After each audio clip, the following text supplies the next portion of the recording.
मालिक को प्रणाम। सभी अभ्यासी भाई बहनों को नमस्कार। दुरुस्त होने का समय। भारत में आमतौर पर यह समझा जाता है कि योग वृद्ध लोगों के लिए है। संभवतः ये विचार युवा लोगों का है, क्योंकि युवा सोचते हैं कि जीवन जीने के लिए और आनंद उठाने के लिए है। जब हम 60 वर्ष के हो जाएंगे, केवल तभी अगले जन्म के विषय में या उससे कैसे बचा जाए इस पर विचार करेंगे। तो योग की इस जन्म भूमि में ही उसे जीवन के बाद वाले भाग के लिए छोड़ दिया जाता है, जबकि लोग सामान्यतः अपने जीवन को परिवर्तित करने के लिए कुछ नहीं कर पाते। यह अति दुर्भाग्यपूर्ण है कि जब तक हमें यह एहसास होता है कि हमें जीवन के लिए एक दृष्टिकोण की आवश्यकता है, हम में शारीरिक शक्ति क्षीण हो जाती है और मानसिक शक्ति भी बहुत कम रह जाती है। अब यहाँ सहज मार्ग पद्धति का संबंध राजयोग से है, और राजयोग में मन अति आवश्यक है, क्योंकि अपने विषय को, अपने भविष्य को स्वरूप देने के लिए हम मन का प्रयोग करते हैं। तो संभवतः इतने युवा लोगों को यहाँ देखकर हम अति प्रसन्न हैं, क्योंकि जिस प्रकार एक बीज अपने में भावी पेड़ को, उसके फल को गर्भ में धारण किए रहता है, उसी प्रकार युवा भी भविष्य को अपने में सहेजे रखता है। और अगर हम तब तक प्रतीक्षा करें जब तक अति वृद्ध न हो जाएं, तो हमारे पास ना के बराबर भविष्य शेष रह जाता है। यह एक कारण है। दूसरी चीज़ और भी दुर्भाग्यपूर्ण है कि योग एक प्रकार का जीवन से दूर भागना माना जाता है, और यह कि यहाँ असफल लोग या दुखी लोग आते हैं, ये भूलकर कि योग हमारे विकास का मार्ग है। यह जीवन से पलायन नहीं। बहुधा ऐसे लोग मिलते हैं जो पूछते हैं, आपको योग की क्यों आवश्यकता है, आपके साथ क्या गड़बड़ है, जैसे कि हम किसी अस्पताल में बीमार हों या ऐसा कि कुछ।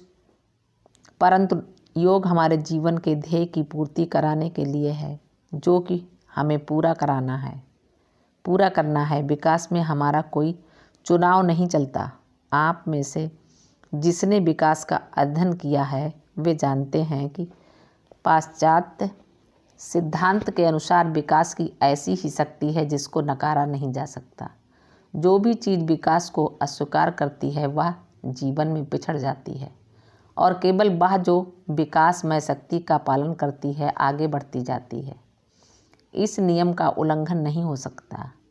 यदि हम आगे बढ़ना चाहते हैं तो हमें विकास करते जाना है। हमारी प्रगति विकास के ऊपर निर्भर है, और विकास प्रगति पर निर्भर है।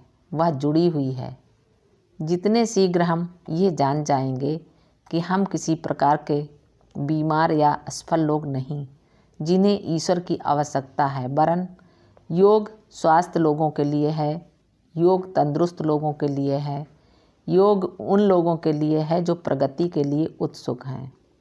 जितने शीघ्र हम जान लें कि योग और कुछ नहीं, आध्यात्मिक संदर्भ में भविष्य के लिए योजना बनाना है, और यह किसी रूप में किसी निगम की योजना बनाने से कम बढ़िया तरीका नहीं, जो कि लोग अपने दफ्तरों में, कारखानों में या अपने प्रबंध कौशल स्कूलों में बनाते हैं। इसके अलावा जितने शीघ्र हम जान लें कि हम यहाँ कहीं अधिक लंबे भविष्य की योजना बना रहे हैं, जो किसी भी इंस्टीट्यूट या कंपनी की योजना से लंबी है। यह कम अवधि के लिए नहीं है, 3 या 5 वर्ष के लिए नहीं, न भौतिक समृद्धि के लिए है, न कोई राज्य खड़ा करने के लिए है, परंतु अपने स्व को उस अंतिम स्वरूप के लिए निर्मित करने के लिए है, जो उसे विकास की धारा के अंत में बनना है। जब हम ये सब जान लेंगे तो हमें पता चलेगा कि हम सचमुच स्वस्थ व तंदुरुस्त हैं, और एक बड़े संदर्भ में हम सफल हैं। इस संदर्भ में कि हम सफल मानव हैं, ना कि केवल सफल व्यापारी या सफल डॉक्टर या सफल वकील या सफल कलाकार। योग एक सफल मानव पैदा करने का तरीका है। सफल इस अर्थ में कि वह अच्छी शुरुआत करता है और उसका अंत अच्छा होगा। हमें इसका आरंभ ये समझते हुए करना है कि योग तंदुरुस्त लोगों के लिए है, स्वास्थ्य लोगों के लिए है, उनके लिए है जो जीवन में कुछ बनना चाहते हैं। केवल कुछ पाना ही नहीं चाहते बल्कि कुछ बनना चाहते हैं। और यह बनना केवल इस जीवन के साथ समाप्त नहीं हो जाता परंतु उसके आगे भी चलता है। जैसा कि मैंने आरंभ में कहा था, बहुत सी गलतफहमी इस देश में भी हैं जहाँ इसका जन्म हुआ है। आप में से कुछ ने महान भारतीय संत कबीर के बारे में सुना होगा। उन्होंने कहा है, जो सुख में सुमिरन करे दुख काहे को होए। दुर्भाग्यवश हम ईश्वर और भविष्य का तभी सोचते हैं जब हम बीमार और दुखी होते हैं। तो ये पुरानी परंपरा है कि दुरुस्त होने का सही समय तभी है जब तुम स्वस्थ और कुछ करने योग्य हो कि दुरुस्त होने के लिए कुछ कर सको। हमारे अंदर एक मानवीय ईर्ष्या होती है कि प्रकृति में कोई शक्ति है जो अमीर को और अमीर बनाती जाती है और निर्धन इससे अत्यधिक दुखी है। अरे अमीर और भी अमीर बनते जा रहे हैं। इसी प्रकार स्वास्थ्य और स्वास्थ्य तथा बुद्धिमान और बुद्धिमान बनते जाते हैं, क्योंकि इस प्रकार से इन सब चीज़ों में फ़र्क के गोले जैसी तेज़ी से बढ़ते जाने की प्रक्रिया होती है। नीचे लुढ़कते हुए वह और बर्फ़ लपेटता हुआ और अधिक बड़ा होता जाता है, परंतु बड़ा और बड़ा होने के पहले कुछ तो होने की आवश्यकता है। अलबत्ता ईसा मसीह और बुद्ध जैसे अतीत के महापुरुषों से जुड़े कुछ चमत्कार भी हैं कि वे एक कौड़ी को ठीक कर सकते थे या मृत लाजरस को जीवित कर सकते थे, परंतु केवल एक लाजरस को, न कि सभी मृत लोगों के लिए उन्होंने यह चमत्कार दिखाया। शिक्षा ये है कि अगर ईश्वर चाहे तो वह मृत को भी जीवित करके चला फिरा सकता है, परंतु अगर हम स्वस्थ रहने पर अपने लिए कुछ करने को तैयार हैं तो हम भी यह कर सकते हैं। आपने उस लड़के की कहानी सुनी होगी जो बीमार होकर बिस्तर पर पड़ा था और जब ईसा मसीह ने उससे कहा बिस्तर उठाओ और चलो, तो यह भी एक चमत्कार है कि वह लड़का जिसने सोचा था कि वह कभी नहीं चल पाएगा, ईसा मसीह के कहने पर कि उठो और चलो, वह उठकर चल सका। योग जोर देकर कहता है कि जब हम कुछ करने योग्य हैं उस समय यदि हम अपने लिए कुछ करें तो चमत्कार आवश्यक नहीं। चमत्कार की आवश्यकता तब होती है जब हम बिल्कुल बेकार हो जाते हैं। तो असली शिक्षा है कि तब तक की प्रतीक्षा मत करो, अभी अपने लिए कुछ करो जब तुम कुछ करने योग्य हो। इसलिए योग का आरंभ काफ़ी पहले करना चाहिए, जब हम शारीरिक और मानसिक रूप से स्वस्थ हैं, विशेषकर राजयोग का मार्ग अपनाने के लिए, जैसा कि हम यहाँ कर रहे हैं। इसके लिए हमारा मन एकदम स्वस्थ होना चाहिए, क्योंकि हम मन द्वारा ही उसको नियंत्रित करते हैं ताकि वह हमारे विकास का सही यंत्र बन सके। ऐसे में हमें अधिकाधिक युवा लोगों को यहाँ देखकर खुशी होती है, क्योंकि छोटी आयु में ये तरीके सबसे सार्थक रूप से प्रयोग किए जा सकते हैं और सही बीज सही समय पर बोया जाने से सही परिणाम देता है। मेरे गुरुदेव श्री रामचंद्र जी महाराज इस बात पर हमेशा जोर देते थे। उन्होंने अपने गुरु से पूछा, आध्यात्मिक साधना आरंभ करने का सही समय क्या है? और उस महान व्यक्ति ने उत्तर दिया, गर्भाधान का क्षण। तो आप देखते हैं कि इसका आरंभ उस समय होना चाहिए, युवा अवस्था में नहीं। जब 30 वर्ष के हों तब नहीं, जब 60 के हों तब नहीं, 80 के नहीं, तब तो बहुत देर हो गई।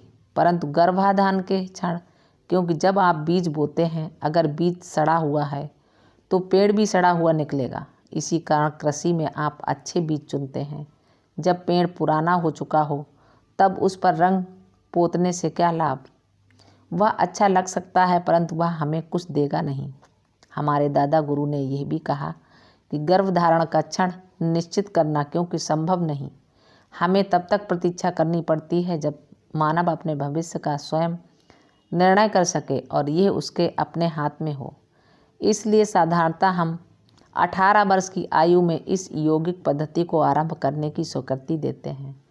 अब मैं ये क्यों कह रहा हूँ, आप देखें, समस्या ये है कि एक बार वह गर्भधारण का क्षण निकल जाए तो हम 18 वर्ष स्वतः ही खो बैठते हैं। अब मान लीजिए आपने वह 18वां साल भी खो दिया तो कौन जाने हमें फिर रास्ता कब मिलेगा। रास्ता मिलना इतना सरल नहीं है। लोग समझते हैं कि वह ज्यों-ज्यों बड़े होते हैं तो अधिक बुद्धिमान होते जाते हैं। बड़े लोगों के पास बेशक अधिक तथ्य व अनुभव होते हैं, क्योंकि हमें अधिकाधिक जानकारी का समावेश होता जाता है, परंतु ये टेलीफोन डायरेक्टरी की भांति है जो दिनों दिन बड़ी होती जाती है, पर यह सिद्ध नहीं करता कि लोग पहले से अधिक बुद्धिमान हैं। अगर केवल तत्वों द्वारा हमारी बुद्धि का निर्धारण होता तो आधुनिक मानव पुराने लोगों से अधिक बुद्धिमान होता। मैं नहीं समझता कि आप में से कोई भी इसे सही मानेंगे। तो बुद्धिमत्ता का एक दुर्लभ चीज़ है, वह शिक्षा से नहीं आती। हालांकि शिक्षा उसमें सहायता करती है, वह तत्वों से नहीं आती। हालांकि ढेर सारे तथ्य सहायता कर सकते हैं। बुद्धिमत्ता की परिभाषा है किसी वस्तु को संपूर्ण रूप से मूल्यांकन करने की योग्यता। इसका अर्थ है कि हम किसी चीज़ को एक ही समय में सब तरफ से देख सकते हैं। कुछ दर्शन शास्त्र में ये भव्य दर्शन कहलाता है और कुछ दर्शन शास्त्र, विशेषकर गुहाशास्त्र, इस विचार को फैलाकर इसे भूत, वर्तमान व भविष्य में एक साथ देखना चाहते हैं। ये क्षमता आयु के साथ नहीं आती। पुनः भारतीय संत कबीर का हवाला देता हूँ। उन्होंने कहा, अगर आयु हमें बुद्धिमत्ता दे सकती तो पहाड़ बुद्धिमान होते, क्योंकि बातें बहुत ही पुराने हैं। जैसा कि हम अंग्रेजी में कहते हैं, न इतने वृद्ध जितने पहाड़। तो ज्ञान व बुद्धिमत्ता तो दो अलग क्षेत्र हैं। आप सब इसे जानते हैं। मुझे इस पर अधिक कहने की आवश्यकता नहीं। ऐसा लगता है कि 8 से 18, 19, 20 के बीच की उम्र में हम जितना सोचते हैं उससे अधिक बुद्धिमान होते हैं, और जितना बड़े लोग समझते हैं हम उससे अधिक बुद्धिमान होते हैं। वास्तव में हम बड़े लोगों से भी अधिक बुद्धिमान होते हैं, क्योंकि उस उम्र में दिमाग एक ताजगी होती है जो हम बड़े होने पर खो देते हैं। भविष्य में कुछ पाने की प्रवृत्ति होती है। जीवन के प्रति एक आदर्शवादी विचार होता है जो हम बाद में खो देते हैं।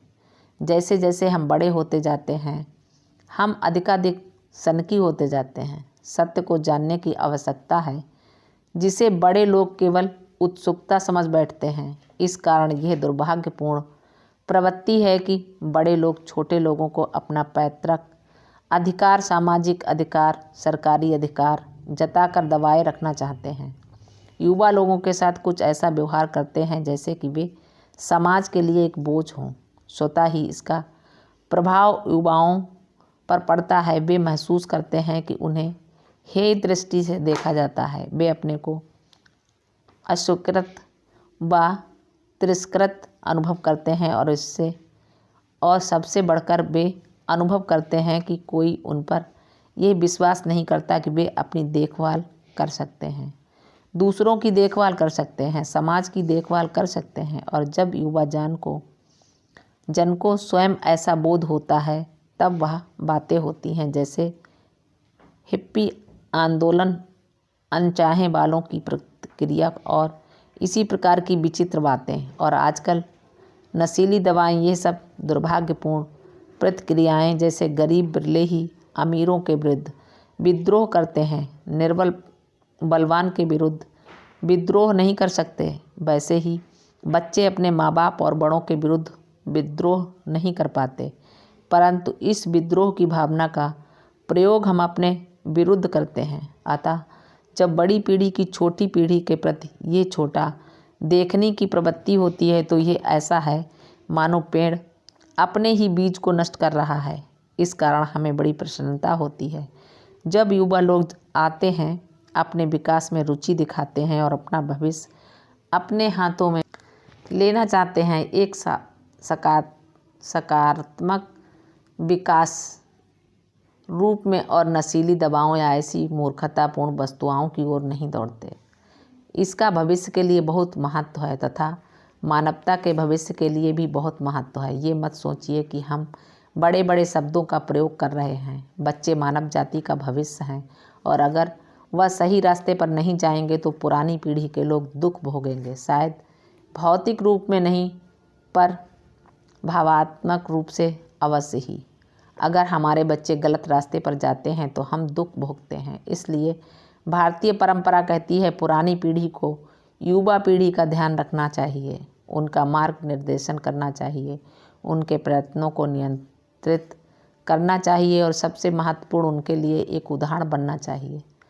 अब जब तक हम स्वयं के लिए कुछ न करें उदाहरण नहीं बन सकते। इसलिए योग का आरंभ हमारी युवावस्था से होनी चाहिए और तब तक चालू रहना चाहिए जब तक भौतिक जीवन का अंत न हो।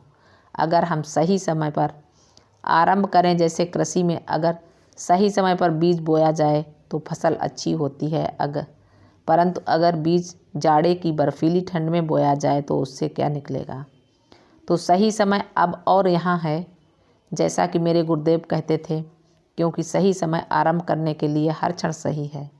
यह बड़ी उम्र के लोगों को जो यहाँ हैं तसल्ली देने के लिए नहीं है, परंतु ये दिखाने के लिए है कि न करने से तो देर में करना भला है। यह ऐसा है मानो पहली गाड़ी छूट गई पर दूसरी या तीसरी गाड़ी तो पकड़ ली।